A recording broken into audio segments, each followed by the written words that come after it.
Myanmar उबल रहा है। बाकियों के ड्रोन से टकराने के बाद मुल्क की फौज थाईलैंड की सरहद के नजदीक अपने अड्डे से पीछे हट गई। पीपल्स डिफेंस फोर्स ने म्यावाडी का कंट्रोल हासिल कर लिया। सैकड़ों पनाहगुज़ीन म्यांमार और थाईलैंड के बीच नदी की सरहद को पार कर गए। वहीं सरहदी इलाके जंग का मैदान बन गए। वाज़ेह हो कि मोई नदी के दोनों किनारों पर बड़े म्यावाडी शहर में लगभग 2 लाख लोग रहते हैं। थाईलैंड के वज़ीर ख़ारजा ने म्यांमार में फौजी ग्रुप जूटा से तशद्दुद कम करने की अपील की। उन्होंने कहा कि उनकी सरकार पनाहगुज़ीनों की आमद के लिए तैयार है। वाज़ेह हो कि म्यांमार से हुकूमत पर फौज के कब्जे करने के बाद जमहूरियत की बहाली की मांग को लेकर मुल्क में पुरतशद्दुद मुजाहरा हो रहा है। थाईलैंड म्यांमार के लिए अमन बहाली स्कीम के आसियान के अरकान के साथ भी काम कर रहा है। आपको बता दें कि म्यांमार 2021 से उबल रहा है, जब एक ताकतवर फौज ने एक मुंतखब जमहूरी हुकूमत का तख्ता पलट कर दिया था। गौरतलब है कि म्यांमार की फौज जूटा को हुकूमत पर अपनी पकड़ के लिए इस वक्त सबसे बड़ा खतरे का सामना कर रहा है। तख्ता पलट के 3 साल बाद पहली बार उसको एक साथ कई मोर्चों पर लड़ना पड़ रहा है।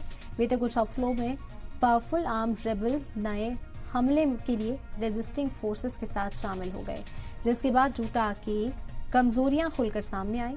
आपको बता दें कि फौज ने 2021 के आंग सान सूकी की इलेक्टेड सरकार को बर्खास्त कर दिया था।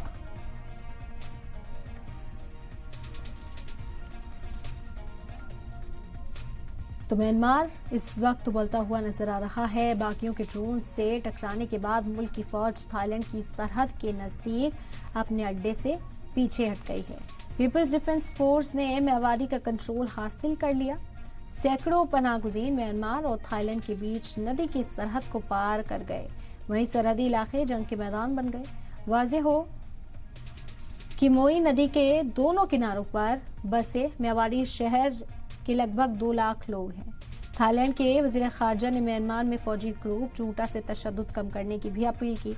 उन्होंने कहा कि उनकी सरकार पनाहगुज़ीनों की आमद के लिए तैयार रही है। वाज़ेह हो कि म्यांमार में हुकूमत पर फौज के कब्जा करने के बाद जमहूरियत की बहाली की मांग को लेकर मुल्क में पुरतशद्दुद मुजाहरे हो रहे हैं। थाईलैंड म्यांमार के लिए अमन बहाली स्कीम के लिए आसियान के अरकान के साथ काम कर रहा है। आपको बता दें कि म्यांमार 2021 से उबल रहा है, जब एक ताकतवर फौज ने एक मुंतखब जमहूरी हुकूमत का तख्ता पलट कर दिया था।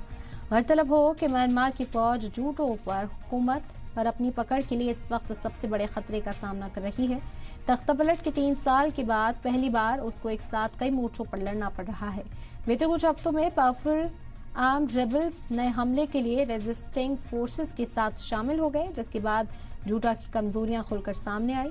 बता दें कि फौज ने 2021 के आंग सान सूकी की इलेक्टेड सरकार को बर्खास्त भी किया था। तो मजीद मुश्किलात इस वक्त बढ़ती हुई म्यांमार में बागियों के ड्रोन से टकराने के बाद मुल्क की फौज थाईलैंड की सरहद के नजदीक अपने अड्डों से पीछे हट गई है और इसी तरह कशीदा हालात इस वक्त दिखाई दे रहे हैं। पीपल्स डिफेंस फोर्स ने म्यावाडी कंट्रोल हासिल कर लिया है।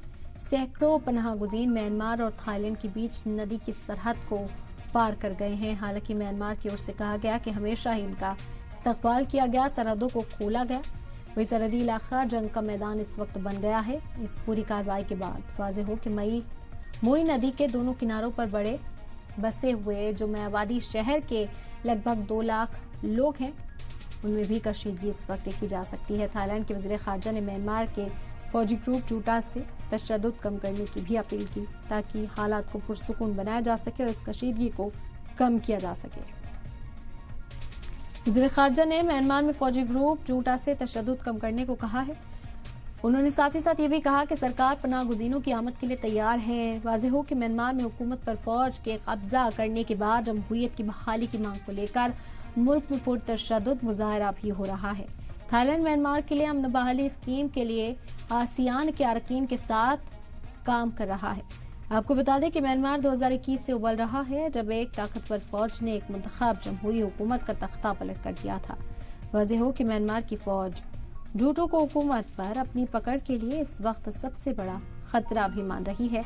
हालांकि वज़ीर ख़ारजा की ओर से कहा गया कि फौज की जो कार्रवाई है उसे ज़्यादा सख्ती के साथ अंजाम न दिया जाए, तशद्दुद यहाँ पर कम से कम हो, कशीदगी जो है हालात की वो कम की जा सके। तख्ता पलट के 3 साल के बाद पहली बार एक साथ कई मोर्चों पर इस वक्त फौज लड़ाई लड़ती हुई नजर आ रही है। बीते कुछ हफ्तों में पावा आर्म्ड रेबल्स ने हमले के लिए रेजिस्टिंग फोर्सेस के साथ शामिल हो गए, जिसके बाद जूटा की कमजोरियां खुलकर सामने आई।